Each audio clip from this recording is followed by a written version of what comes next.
Leap of Fate podcast fans. Welcome to this week's episode with yours truly, as always, Randy Silver.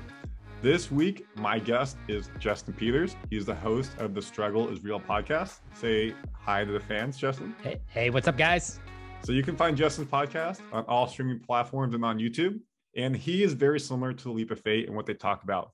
His goal with the Struggle is Real podcast is to help 20, 30, 40-year-olds, people like ourselves, understand real world lessons that you don't get taught in school, how you can be the best version of yourself. Of course, when we talk about Leap of Fate, how you can be whatever you want to be, having the right mindset to accomplish your goals. Justin just did that recently. He just ran an ultramarathon this weekend. So we're going to talk about what it was like, mind over matter, the physicality with it, and how we prepare for it. The second part of the podcast, we're going to talk about what it's like for him to start a podcast, how he finds guests, what it takes to be able to create a podcast, how he was able to overcome wanting to start a podcast. It wasn't just like, hey, I want to start a podcast, I'm going to do it. It took him time to prepare, understand what he wants to do, set goals, which goes into the whole Leap of Fate, creating goals for yourself. And then 3, we're going to talk about this arbitrary numbers that people have in life. Justin's 28. I'm 29, so 30 is very close on the horizon for both of us. And 30 is this big number people always think about, always talk about and say, but it shouldn't be. So we're going to talk about what really matters is what you're doing day over day, month over month. It shouldn't be, if I hit 30, do I have $1 million yet? If I hit 30, do I have a family, house, spot? No, it should be living your life in the moment and being okay with it. And that's what he talks about, the Struggles Real podcast, having people coming on, teaching life lessons, just like we do at Leap of Fate. So please find his podcast on all streaming platforms. You can find my podcast on all streaming platforms. Please follow us at Leap of Fate Pod or at RandallSilver09 or at RandySilver09. Anywhere you want to find me, I'm on there, all social media and streaming. And Justin will be streaming in your ears the next 45 minutes. So let's bring him in. Justin, welcome to the podcast. Dude, Randy, thanks so much for inviting me on the podcast, man. Super stoked to have this conversation today. You are so right. We are very, very similar in terms of mindset. I've been listening to a couple of your podcasts. We actually did a very similar show on, it was evaluating a job offer. And when you have multiple job offers, I did one of those earlier in the fall as well. And I love the 5 questions that you laid out there. So love the podcast and what you're doing, man. Thank you. I appreciate it. And I love everything that you're doing. And what you just did, as I talked about, was you ran an ultra marathon. So 1, how's your body feel? And 2, tell us about the mindset of running an ultra marathon. What actually is an ultra marathon? Because some people may not know, and what you did to prepare for it. Sure. I'll start off with just what an ultra marathon is. In traditional sense, it's I guess really anything over a marathon would be considered an ultra marathon. So there's, I would say, 4 bigger categories. There's the 50K, which is 31 miles, the 50 miler, the 100K, which is 62 miles, and then the 100 miler. So I did my first ultra marathon. It was 100K, so 62 miles. That was wild. Saturday. Wild. It was so wild, man. It was the craziest, most challenging one-day experience that I've ever had, for sure. It took me 12 hours to do. I clocked in right at 11 minutes, 58 seconds.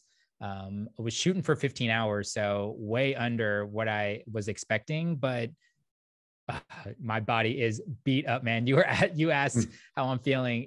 A lot better today than yesterday, and a lot better yesterday than the day before. I mean, my Sunday, the day after, my language pretty much consisted of grunts. That's all I had. So how did you train for ultra marathon? Because a lot of the audience here knows I'm training for half marathon, and I've done that, and I talked about it here. But obviously, half marathon, 13 miles. You said 62 miles. Yeah. So you basically 4x that, and I don't see myself ever getting to that point. So a lot of people probably like, "What? Mind blown." Yeah. What was the training like, and how did you prepare yourself mentally and physically for it? Sure. I probably undertrained, to be honest. I felt like I probably could have been even more prepared, but at one point in time, well, especially with ultras, you get to a level where it's mindset over physical ability. I think you mentioned in one of your podcasts that you're training for the half marathon and you're running up to like 16 miles. So you're going to go into your race. You haven't done it yet, right? Yeah. The race is early to mid-April. Okay. So you're going to go into your race and already accomplished the 13 miles. Yeah. And I was the very opposite, actually. The longest I ran prior to this was a marathon, which was part of my training. So overview of my training, I had made a decision 17 weeks ago to start running. My buddy called me. He runs a nonprofit and does endurance events, ultra endurance events, to raise money, scholarship money for people that are looking to continue their education. And he asked if I wanted to do an ultra with him. And when he asked that, I figured we would do the 50K, maybe a 50 miler. And he was like, cool. Hey, just signed up for this one. Signed up for the 100K. And I was like, holy cow. We had like 3 months at that point in time. So I put a pretty condensed training schedule together. Like I said, I probably would have done a 6-month training schedule. And at that time, I was running 15 miles a week. So I built up to 60 miles a week, and my long run day was a marathon. And every week I kind of jumped up 3 miles in total mileage and about 2 miles for my long run. So I ended up doing an 18, a 20 miler, 22, 24, and then the marathon day itself. But yeah, man, you honestly hit a wall, and my legs felt pretty much the same between miles 40 and 62. It was painful, like your worst squat day in the world. Post, 72 hours post that is kind of what I felt like. And once again, it was just mind over matter. You just had to keep going forward. So when you're in the middle of the ultramarathon race, do you get the opportunity, like, say, sit down, eat some lunch, or is it just nonstop, like walk, run, break, walk, run, break? Or do they give you like, okay, you hit mile like 35, you can take an hour break and keep going? Yeah. So great question. So 62 miles, we did a 2.2 mile loop to start with. And then from there, it was 3 20-mile laps. So there's a base camp or the finish line. And then there was 3 aid stations. So it was essentially broken up into 4 segments. It was start line to aid station 1, aid station 1 to aid station 2, aid station 2 to aid station 3, and then aid station 3 to finish line. So you do that 3 different times, roughly 4 to 6 miles in between each aid station. We probably spent 2 minutes at every aid station, throw down PBJ, some trail mix, maybe some Coca-Cola or some ginger ale. Try to get in like 200 to 300 calories, because you're burning probably, you're burning 600 to 800 calories an hour. So yeah, we did a quick stop there, and then every lap we got back to base camp where our crew was, and we probably took a 10 to 15 minute break, and in that change clothes, put some petroleum jelly on so that we're not chafing so bad.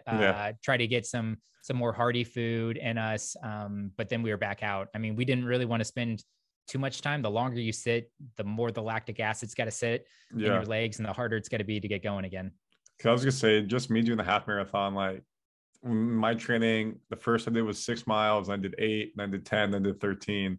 And every time I went above my new PR, I was chafing terrible. Like anywhere you can imagine the chafe, it was chafing and it hurt. And I got like blisters and everything. So I was gonna say, 1, that's like mind over matter, but 2, like how would you prevent that doing 62 miles? But it sounds like they had stuff for you prepared in case that was happening. So that's correct. And you got to bring some of your own stuff. You depend on your crew as well. On my second lap, about halfway through, I could feel a blister coming on my heel too. So luckily, one of the aid stations had some Vaseline, put some Vaseline on it. Guy helped tape it up, but it's pretty beat up now too. I had probably 3 bad blisters. But yeah, you take care of what you can kind of mid race, and then the rest you just deal with the next day. Did you have any family or friends supporting you throughout it? So my best friend joined me. He was the one that got me out there, and then his family came along, and then he also knew somebody else that was running the 100 mile, which is just insane, man.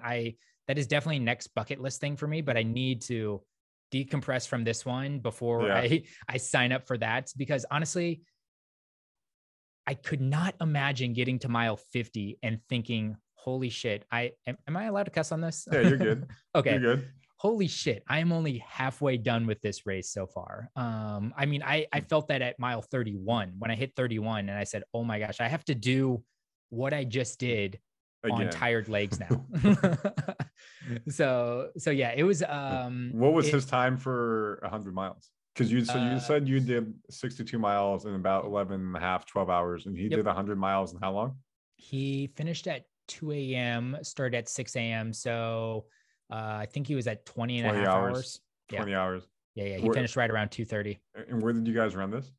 It was about 2 hours outside of Austin, about an hour north of Houston. So down in Texas. And what was the weather like at this point? Race time, we started at 24 degrees Fahrenheit and finished around 30 degrees Fahrenheit, peaked at the middle of the day around 45 to 50 degrees. So fairly chilly most of the day. Yeah, as I said, not ideal running conditions. Maybe for like when you're running that long, you'll keep you warm so you want to run, but like not perfect. Midday was great. I love that. But I'm also a Texas boy, so I love running out in 70-degree weather with like shirts and like shirt off and shorts on. Yep. And I didn't really get a whole lot of that this entire race. I feel that. So then to finish up the ultramarathon conversation, what did you learn about yourself while you're preparing for it? And what are you most satisfied after now that you finished it? And what are some life lessons that people listening can take away? Yeah. Two things. I mean, day of is definitely something impressive. The mental fortitude to continue to put one step in front of the other, but even more impressive was the fact that I agreed to do something. So I set out 17 weeks prior to Saturday.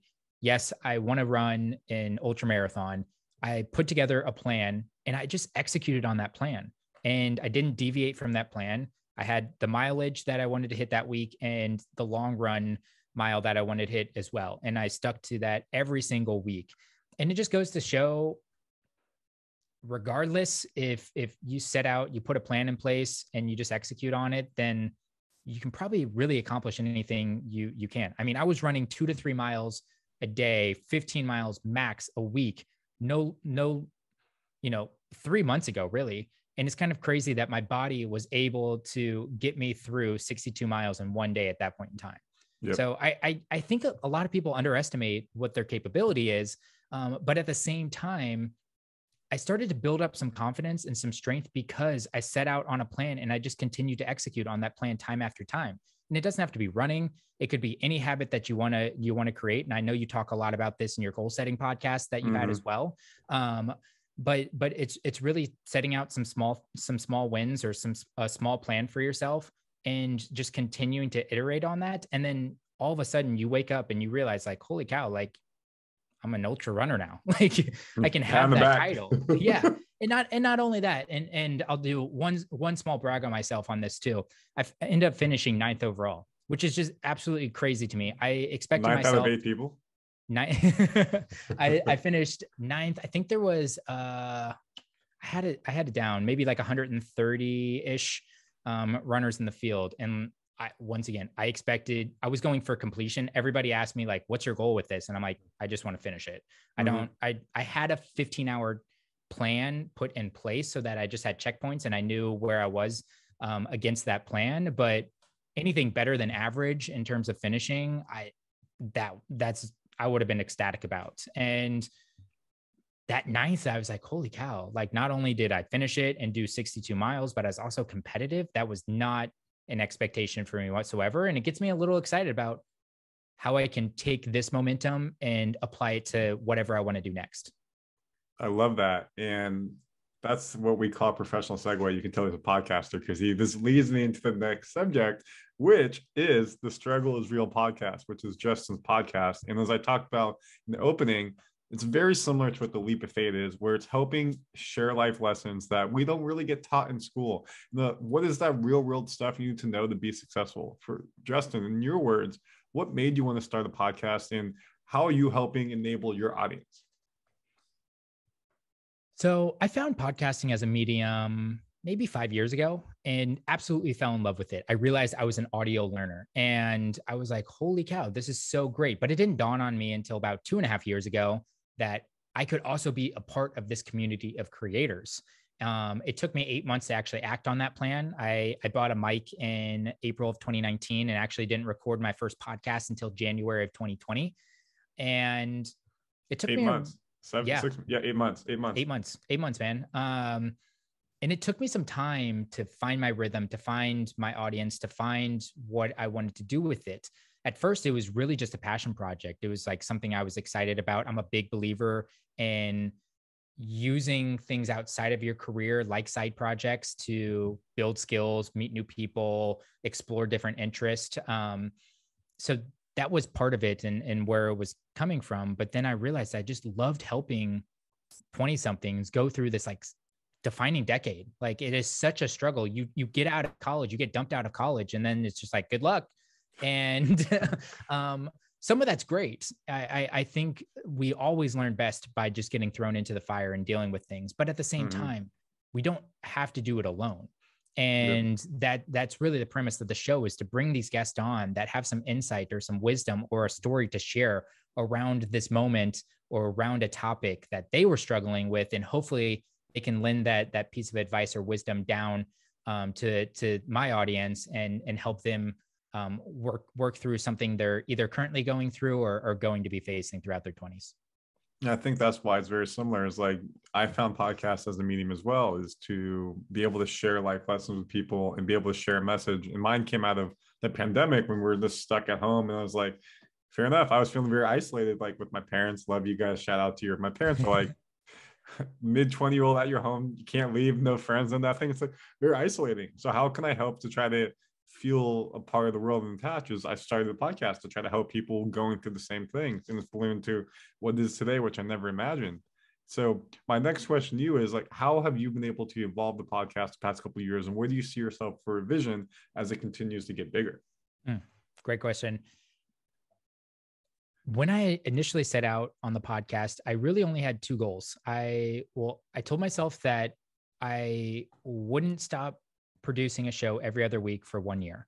And that was just my early commitment. I'm a big believer in whenever you're starting something new. And the only thing that I did between those 8 months, between April of 2019 and January of 2020, was start to digest some information in the podcasting industry. And I came across this phrase called pod fading. I don't know if you know what pod fading is. I haven't heard of that before, actually. Okay. Essentially, the concept is like 50% of podcasts fade out after 7 episodes. So I heard that and I was like, I don't want to be that statistic, because I realize with so many hobbies, with so many different skills, it takes time before like some of the real good stuff comes. Like like if you try snowboarding one time, you're probably going to hate the sport. But if you stuck it out, right there you go. Literally me, exactly. Yeah. But if you stick it out 10 or 12 times, like you start to get better and then it becomes fun.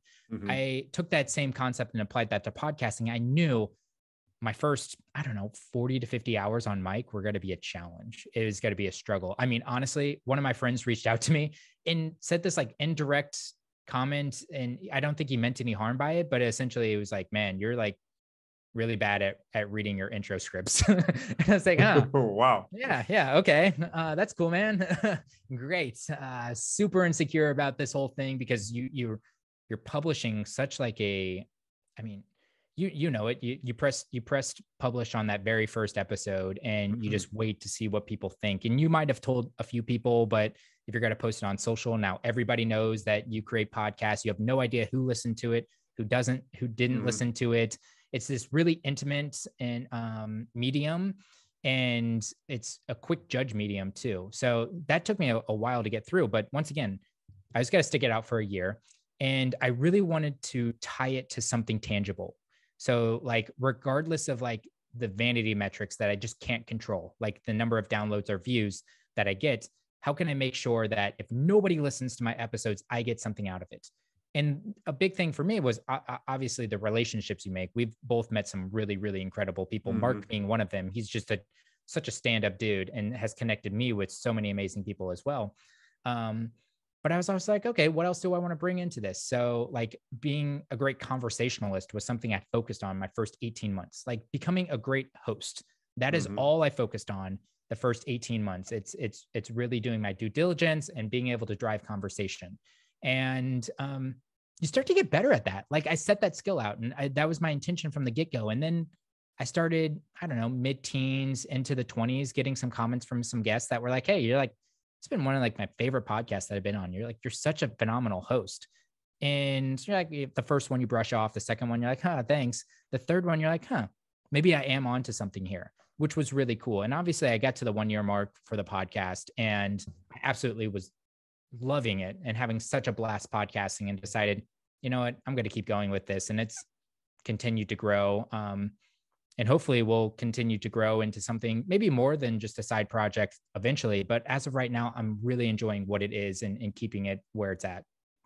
Yeah, and at this point, I think you just posted on your Instagram today that you're within the top 100 listened podcast in the category of, was it self-help? Yeah, self-improvement. Self-improvement. Oh, it's pretty close, which is one round of applause. Fantastic. Thank you.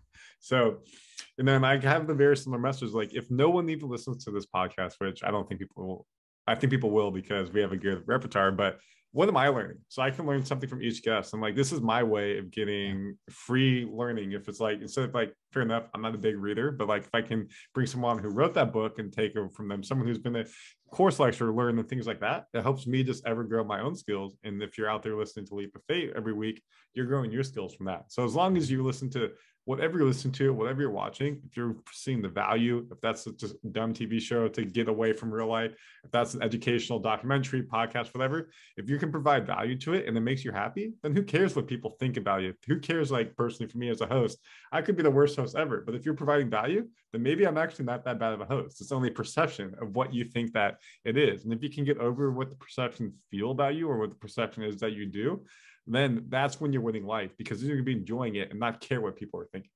Amen. True. And you got to be bad at some point in time. Like you're only got to get better moving forward. The people that impress me the most are usually the people that started something and they were so poor. And I love to go back, like when I'm doing research on somebody, go find like some of their earliest content and binge some of their earliest content, and then go forward and find some of their newest stuff and see the transformation that they had.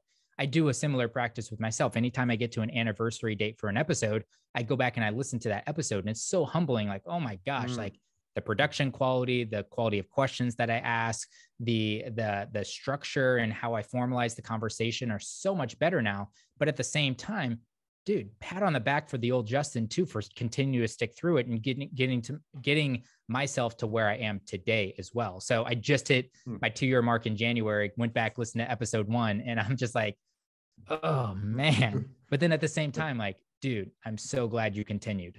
Yeah. But what if you imagine if it was Benjamin Button, where number 1 was actually your best episode? It's only downhill from it. Then you'd be That'd like, be wow. much more disappointing, man. Yeah, you're just sending people all the your SEO all the way to the former episodes.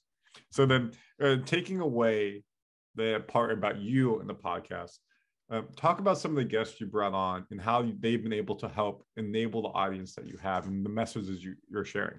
Yeah. So this year in particular, I've been challenging myself and exploring topics that maybe are like a little bit outside my comfort zone. I love career type things, and I feel very confident in that. But my very last episode that I published was on body image. So I had somebody on, Sophie Killip, and she came on and talked about body acceptance and how fat is not a feeling, and shame, and how you can turn, you know, this guilt into self-confidence. And that was really interesting. It wasn't something that I necessarily struggled with, but it was something that I heard a lot of my friends, which is where I find a lot of my potential episode topics from. You know, I'm 28 myself. I think you're 27. So we're 29. Right. Okay, 29. I knew we were one off in one close direction. I'll take 27. I look 24, which I just shaved last night. Well, you're better than me. I get the baby face all the time. But I was hearing that a lot, and I was like, you know what? I don't feel like the right person to speak on that, because I never really struggled with body image. Well, of course there's things I'm insecure about, but I didn't have eating disorders or things like that I felt. But then I was like, you know what? That would be a really great thing for me to explore, because I had, at the start of January 2021, I had somebody come on, he pitched me. So it wasn't a topic that was on my radar, but he is a men's coach, and he pitched me on masculinity. And I was like, oh, that's kind of interesting. Didn't really think too much about that topic, but a lot of that conversation centered around toxic masculinity, what it means to be a man, how you can support strong females in your life while also being proud to be a man in your own sense too. So that got me thinking like, I need to explore some more of these fringe topics outside of just like networking or getting your first job or things like that as well, that like I love and enjoy doing and researching.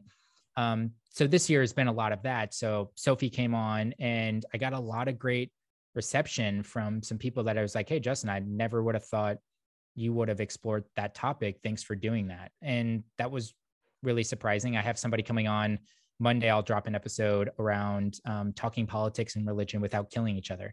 And yeah, that's a great gonna one. be interesting. Yeah, that's gonna be tough. The Yeah, three things you don't talk about: politics, religion, money. Yes. And then honestly, after that, I will have a money conversation on with somebody, which I'm super stoked about. One of my dream guests. I finally landed him, one of my favorite personal finance content creators, and finally got the nerve to pitch him. And it was like the easiest. Yeah, sure, sounds great. Here's my link. Schedule something. I was like, why did I wait can you name drop who it is? Yeah, Jeremy Schneider. Awesome. Personal Finance Club. He's great. I love a lot of his stuff. So I've been exploring a lot of those things. And then another dream guest of mine, I finished recording, Larry Hagner. He does runs a podcast called the Dad Edge Podcast, massive podcast, like 6-figure downloads every episode. And he came on as well. We got to explore how to have an exceptional relationship. Well, I kept it as relationship, but of course, from his lens, it was a marriage. And all this stuff's really interesting, man. I like it. My podcast is my own professional development plan. And I really try to create that same opportunity for my guest as well. Like if you want a holistic professional development plan, like I encourage you to come on over and check out a few of my episodes. Of course, everything obviously will be in the link, but just because you brought up, if people wanted to find your podcast, how can they find it? Yeah, The Struggle is Real with Justin Peters on the podcast player you're on right now. So hit it in the search link and just look at the last 4 to 5 episodes, like pick a topic that interests you, download that one and listen to it. And if it's your cup of tea, then come along. I'm very research heavy. So I probably do 10 to 15 hours of prep for each guest. And a lot of that's audio. I just download all of the episodes they've been on that I can find and kind of deep dive into them a little bit. But once again, it kind of comes back to this whole professional development plan. And really like my weed out question when guests pitch me is, do I want to spend a whole week researching this guest? Like, do I want to spend my 10 or 15 hours I set aside for professional development on this person? And if it's like a yes, then let's go for it. Yeah, and if it's a no, it's like, why am I going to waste my own time about this person? Not that person's not worth it, but like, is it worth it to me? No. And so, sorry, continue. So what I was going to say though, I think that's really unique because a lot of people come up to me, they're like, Randy, how do I start a podcast? Hey, Randy, how do I find guests? Hey, Randy, how do you get guests to want to come on? How do you pitch them? I think you literally just gave a masterclass in what do you want to do? If you have the passion for it, you're going to put the time into podcasting, into creating video. If you want to be a meme person on Instagram, TikTok, whatever, if you have the passion for it, you're going to put the time in to get good at it. You're not going to be good when you start. You will get better and better. People are going to slowly gravitate towards you as you continue to get better and better. And then when you put the time into it and you get better, then that's when you can start to monetize yourself. You can start to partner with people. People are going to want to reach out to you versus you reach out to them. However, if you do need to reach out to people and you want to, as Justin said, like for a year, he was a little scared and he wrote this whole pitch.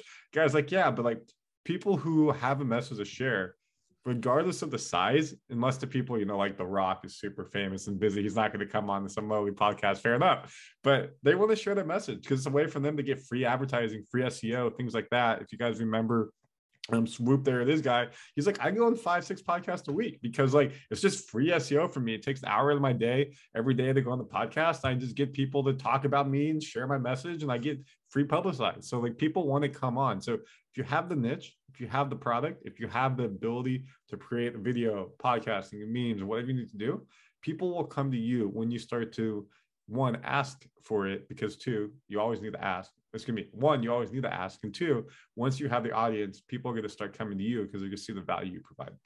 Okay. Any follow-up there, Justin?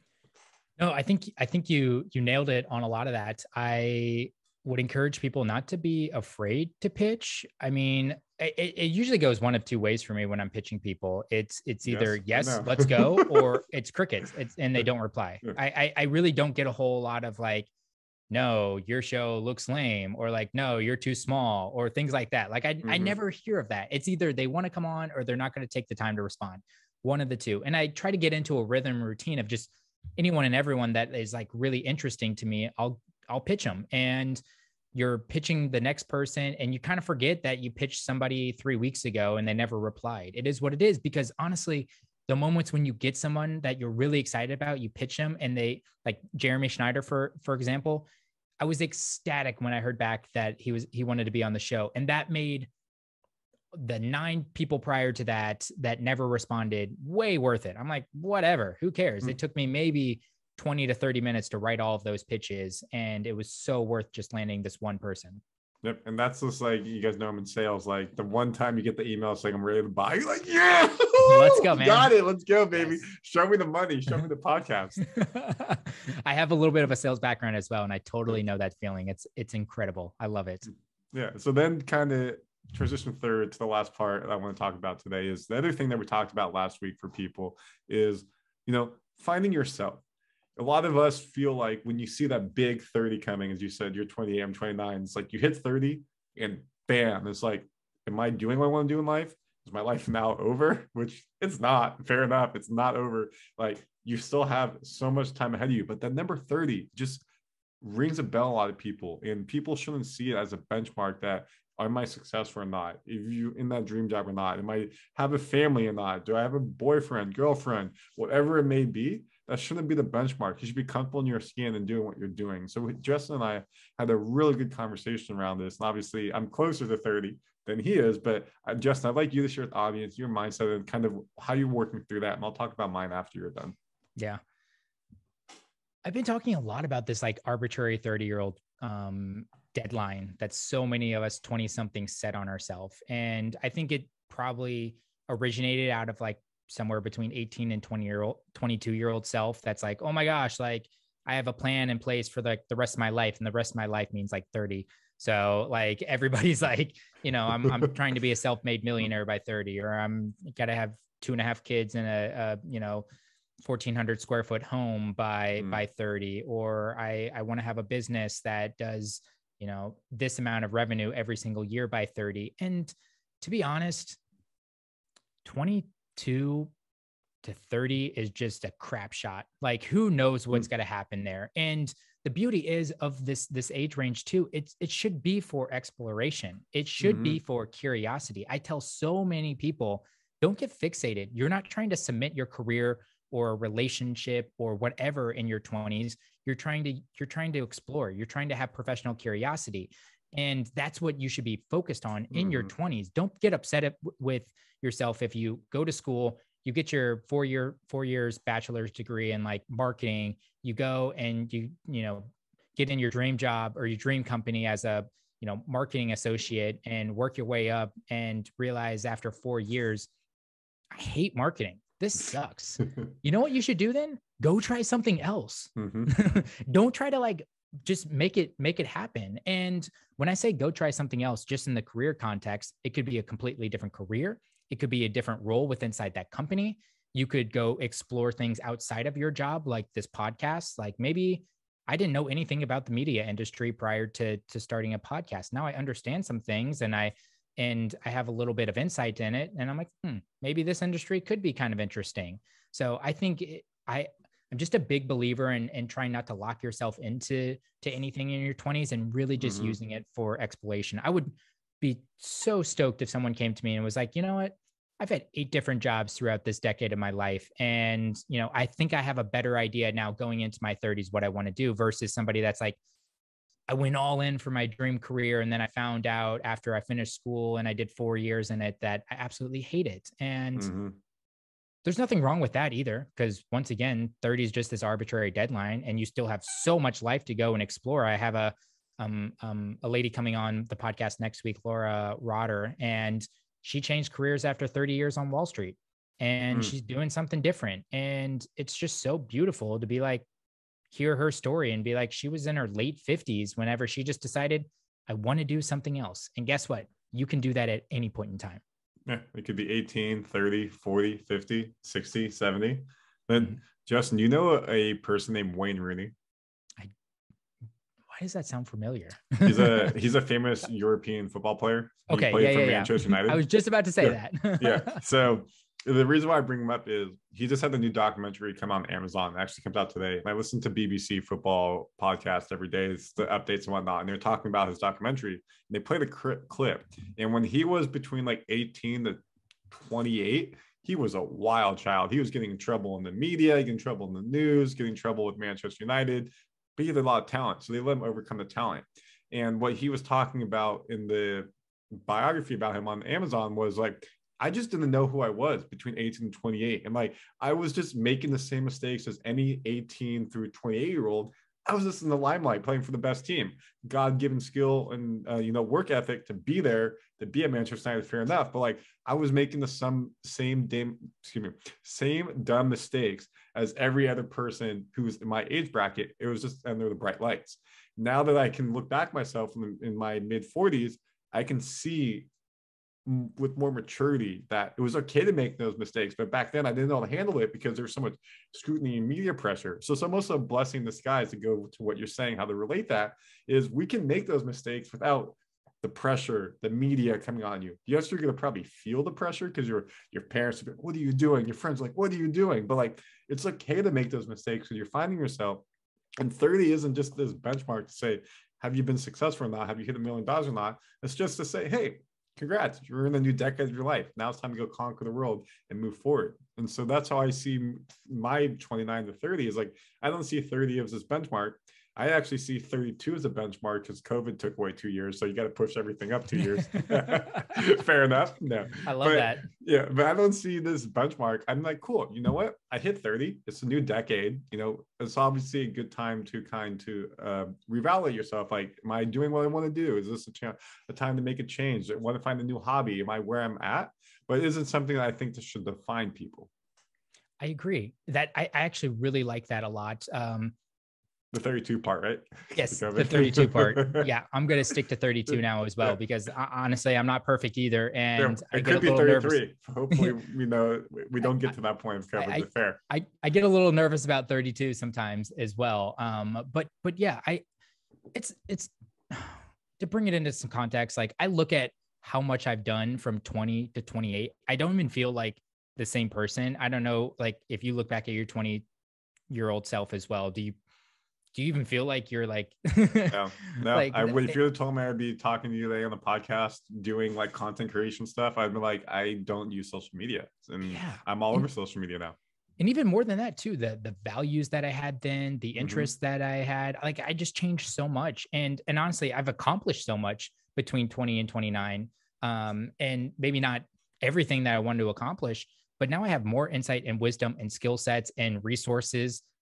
I can't imagine. I'm guessing I could probably 2x, maybe 3x, potentially 5x what I did in this next decade. So like, the person I can become between 30 and 39, super excited about. I don't know. I might have a couple ultra marathons done by that time.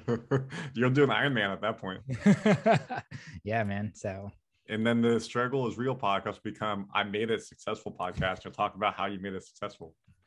Yeah, I don't know. Successful is always this arbitrary goal. I call it a success now. I think about only one person while I'm recording most of my episodes, and that's my little brother. And really, we have these Sunday conversations.